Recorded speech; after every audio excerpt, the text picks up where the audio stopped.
welcome to yet another exciting session of the Captain's Run. This week we are with the elephants, and I've got the captain, John Rennie. John, you've got a big smile on your face. I had a look at the leaderboard yesterday, and I'm wondering if that's why. Absolutely, Tino. The elephants are knocking it out the park, and I've got a latest leaderboard from Luke early this morning, and it looks as if we're even further in the lead. What a pleasure. And you know what? This team that has been assembled are absolutely amazing. The humor that they've brought to everything and the effort that they're putting in is fantastic. And you know, when you've got a team of leaders like Luke and Robin and all the hosts, including yourself, who've brought everything to the party, and obviously the backroom staff, it's a fantastic initiative. And from me as the humble captain of the elephants, I just want to say thank you to everybody, and especially to my teammates. Well then, John, it's been an absolute pleasure having you guys on board, and of course you've done particularly well so far. Right, so let's move on then to our special guest for this week. We've got world-renowned conservationist Ivan Carter. Ivan, lovely of you to join us once again. What are we talking about this week? Hey, Tino. Well, thanks so much. And thanks everybody for your time and all of the organizers. I know the amount of work that goes into these things. And, you know, this week I thought we'd keep it pretty broad, Tino. And I'd like to talk about charismatic animals. What is a charismatic animal, and how a charismatic animal can potentially help or hurt an ecosystem? And, you know, it's a very broad topic. It's something that hopefully provides everybody with some interesting foundational knowledge to conservation as a whole. But yeah, looking forward to the discussion. Right, so maybe to get the ball rolling, I will ask you the question, what is a charismatic animal? So Tino, I think that a charismatic animal, it's something that there's not a specific list of charismatic animals, but it's a lion, it's an elephant, it's a giraffe, it's a chimpanzee. It's an animal that for some reason, and very often we don't know the reason, for some reason elicits a certain response. So for example, if you look at all of the research documentation, there's a lot more people wanting to do elephant or lion research than hedgehog or slug research, because a hedgehog or a slug is just not a sexy animal. It's not charismatic. No one really cares about them. Yeah. And it's only when an animal is brought to the forefront of people's attention that it gets attention. And so a charismatic animal is something like an elephant. The emotion that is around elephant management is because it's a charismatic animal. Everybody in the world can understand.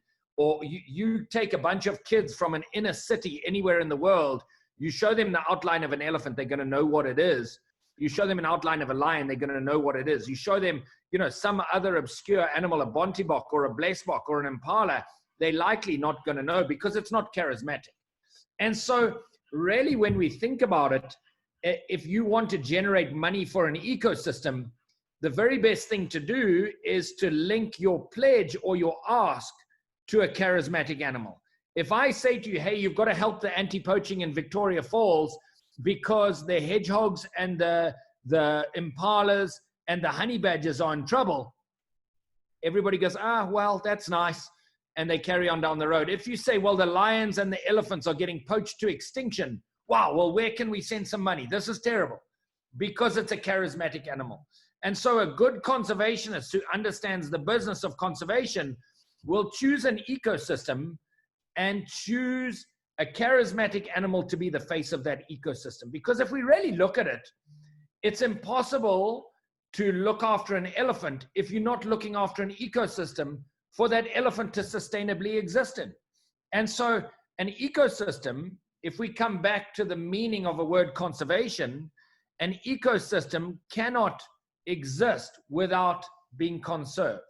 And so the meaning of the word conservation is not just anti-poaching for elephants or removing snares of certain animals or researching a certain species. Conservation has to mean the conserving of the entire biodiversity. And the only way you're usually going to get the money for that is by attaching your ask or your pledge to a charismatic species. And so I'd love to start the conversation from your guys' perspective. And, you know, if you look at what everybody's favorite animals are, what are your favorite animals? I mean, that's a really good start to kind of backing up this idea.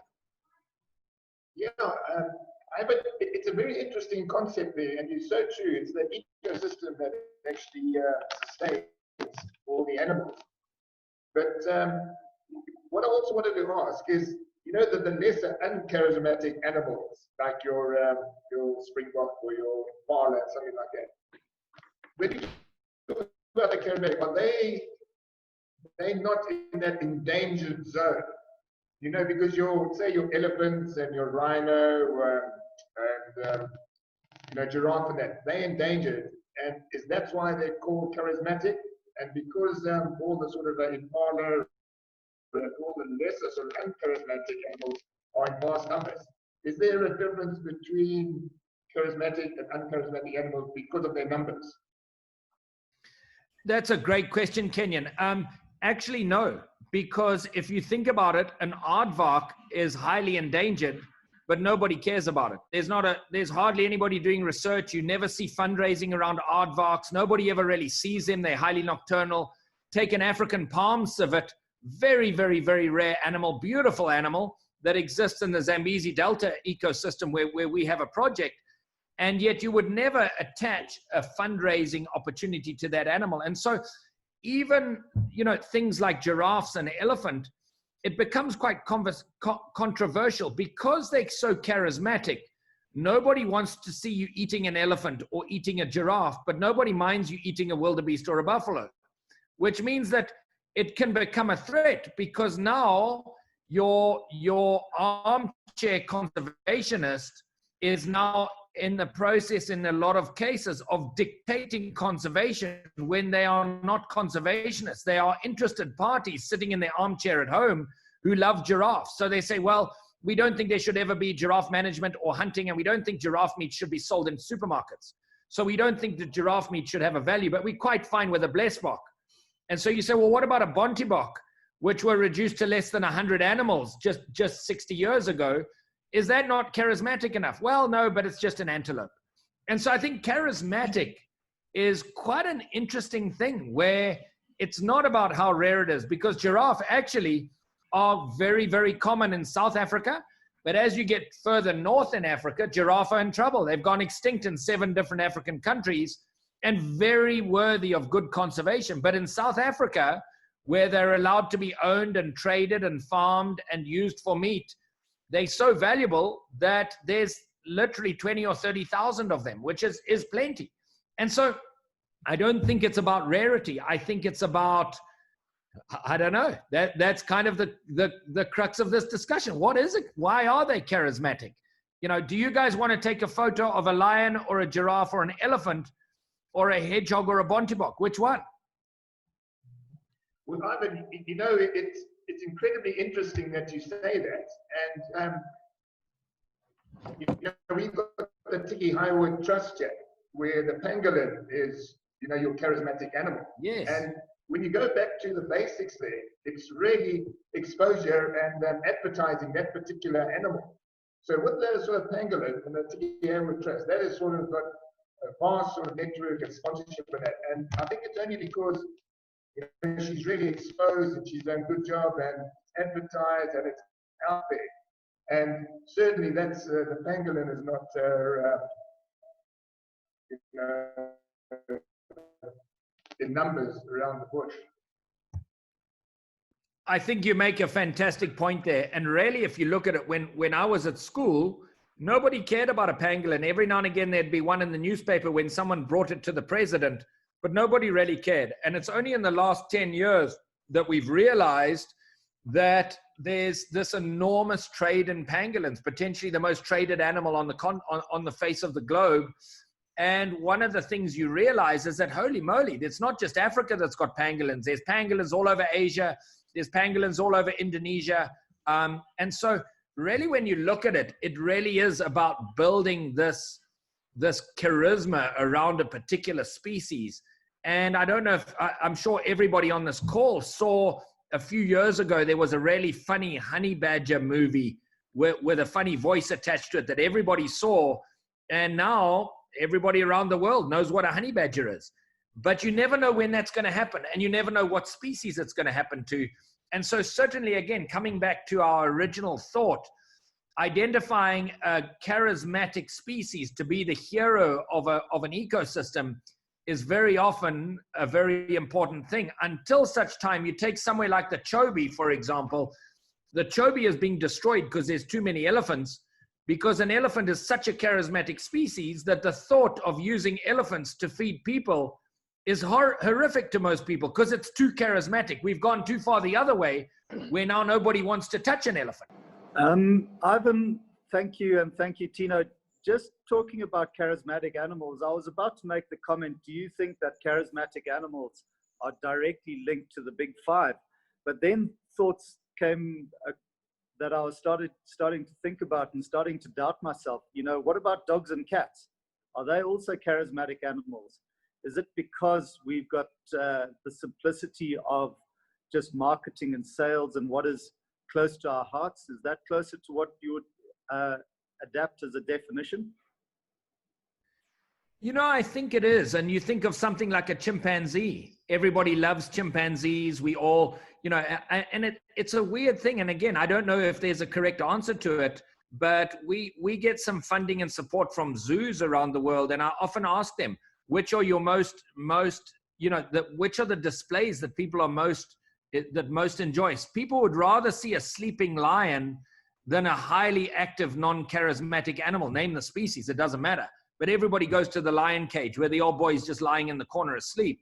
The lions, the bears, giraffe, elephant, all of these charismatic species. And so, again, getting back to how we started the conversation, making sure that your charismatic species is the face of the project is really important, but also making sure that when it comes time to manage that, you haven't characterized it to such a degree that nobody wants you to touch it. Yeah, Ivan, I've got a bit of a different question. It's to do with pets. So obviously, John mentioned dogs and cats as domestic pets. What other animals would be fair to keep as domestic pets that would be charismatic? So one of the things that we have going on is we run and manage a chimpanzee sanctuary in Congo. And every animal in our sanctuary, we've got nearly 100 chimpanzees in the middle of the DRC, next to a big national park. Now, every one of those animals has had its parents killed, and it's been sold into the illegal exotic pet trade for people to have this very charismatic animal that is perceived as being a great pet. Now, a chimpanzee lasts for 40 years and ends up 10 times the strength of a human, and they're incredibly intelligent. They're 98% the same DNA as us, which means that when they get mad, they'll literally tear your face off. And so it's a really bad idea to have one of those. And I think one of the things I always remind people when we're talking about exotic pets and wildlife as pets is remember our dogs and cats for literally hundreds, in some cases thousands of years, have been bred to be pets, and they've been bred for their calm natures. And if dogs consistently bit people, they would stop keeping them, but they don't. You hear about the odd one that does, but the reality is most dogs make great friends to man, man's best friend. Here we go. You know, but a dog is many, many, many, many generations away from a wolf, and keeping a wolf would be really, really hard. And so I don't think there are any good pets that are wild animals. You know, everything from a hamster to a white mouse to a dog, every one of those are bred to be pets, and they're bred for their character and personality. So I don't think there's much crossover between wild animals and pets, to be honest. Okay. Ivan, just an observation. Obviously, these charismatic animals like elephants and lions, you know, if you go into the park, the chances of coming across elephant is pretty good. A pride of lion, they sort of, people know where they are in the area, so you can go and see them. Or but to see, you know, a leopard, it's not easy. You know, if you, a honey badger is very difficult unless you put fruit out, and then it'll be there in a heartbeat. But so it's just an observation of like, okay, so those charismatic animals, you can get to see them a bit more regularly than you would, you know, sort of the other things, aardvarks, etc. And I'm sure, you know, in your experience and what you've seen over time, the likelihood, the chances of coming across an elephant is pretty high. So just wanted to know, you know, Obviously, there's different types of animals, but seeing certain types of animals, it's not easy, especially if you know, in what park you're in. Yeah, I think you make a great point there. But at the same time, take something that's pretty difficult to see, like an aardvark. You hardly ever see it unless you're on a night drive. People will be more excited about seeing a lion sleeping next to the road than an aardvark digging next to the road, because it's a charismatic animal. And so again, if we start looking at science and research, we know so much more about charismatic animals and a lot of the other very important ecosystem players we just don't know much about. And why? And the reason is that if you go to a university and you ask for a grant to study lions, you're much more likely to get it than if you're studying hedgehogs. And so again, on so many levels, these charismatic animals, there's not too many foundations in America that support hedgehogs or palm civet research. And yet lots will do lions, even though we know everything about lions. Lots will do elephants, even though we know most of the stuff about elephants. And I think that if you take a safari goer, you know, and I've guided safari goers for 30 years, they're more interested in seeing, you know, these big charismatic animals, a giraffe and a lion and an elephant and, you know, a hippo to a greater or lesser degree. You know, you can show them the most amazing sighting of white-tailed mongooses, and unless they're trying to kill a giant cobra, they would rather carry on looking for another lion, you know? Yeah, sure. In an elephant herd, there's so much going on in that herd with different characters, etc. Whereas I guess with an impala herd, they just sit around. There's no hierarchies or anything along those lines, you know. So the interaction in a pride of lion and who's in charge, etc., that's hugely charismatic in itself. You know what's really funny that you say, Dean, is the reason you think that is because you've never been around an impala researcher. And I have, and I used to think exactly the same as you. And then I ended up spending a lot of time in Mana Pools, actually, with a guy that was doing impala research. And now when you sit there and you watch what they're doing with their tails and with their noses and how they're holding their heads and how they're interacting, the interactions are equally complex. But because it's not charismatic, nobody's really dived into it, and so we don't know. But if you get with an impala researcher and you spend a bit of time in an impala herd, suddenly you think, holy moly, this is the coolest animal I've ever seen. Check what this is doing and how that one's doing, and this one's preening that one because of their hierarchy, and check how this one's holding its tail up because it's a little bit aggressive. And suddenly you start understanding it. And that's the joy of guiding, is you'll never know it all, and you'll never know even a fraction of what's going on out there. So you get around these guys and suddenly you realize everything is equally charismatic. But because our propensity as humans is to focus on these certain species, we tend to ignore the rest, you know? Hey, sorry, Tina, just last question. I mean, just with like, you know, we see all these videos of buffaloes coming back to attack a lion that's attacked the buffalo. You know, I mean, just learning that mindset, who's changed the mind in that buffalo herd to say, no, we are going to fight these buffalo.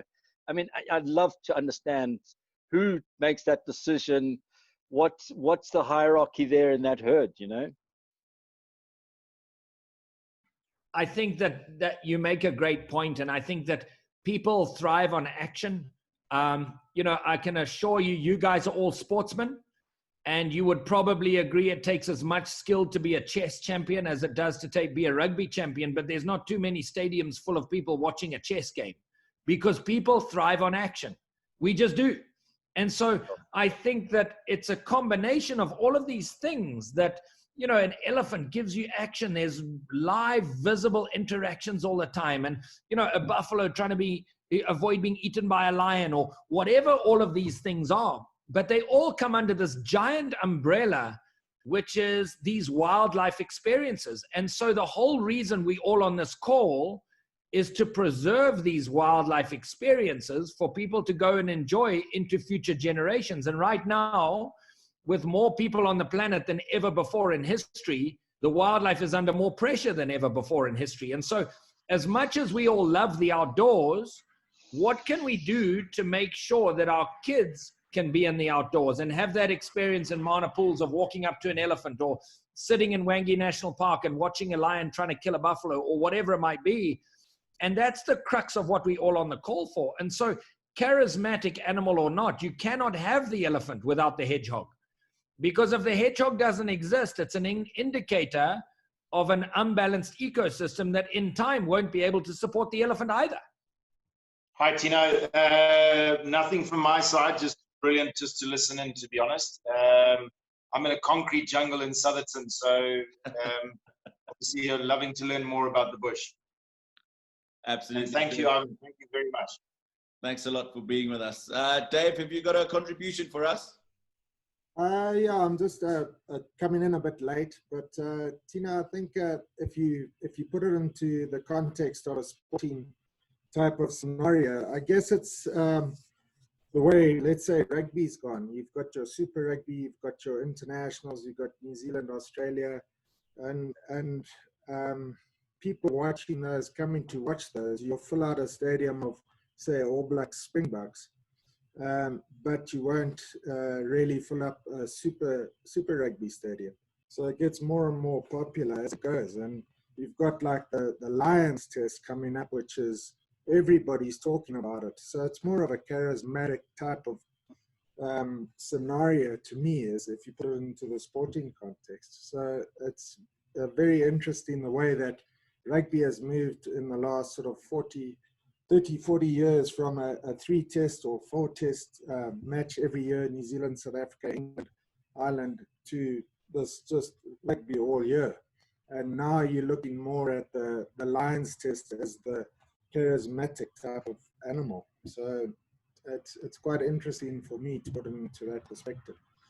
Yeah, thank you very much, Tino. Yeah, I just want to take the opportunity to thank John and his Elephants team, those who could make it onto the call today. Really such a pleasure to have you guys here and taking part and participating with such enthusiasm. And, you know, to thank Ivan as well for giving up his time. He's a busy man running around looking after a lot of things. You know, we talk about people that are putting effort towards conservation.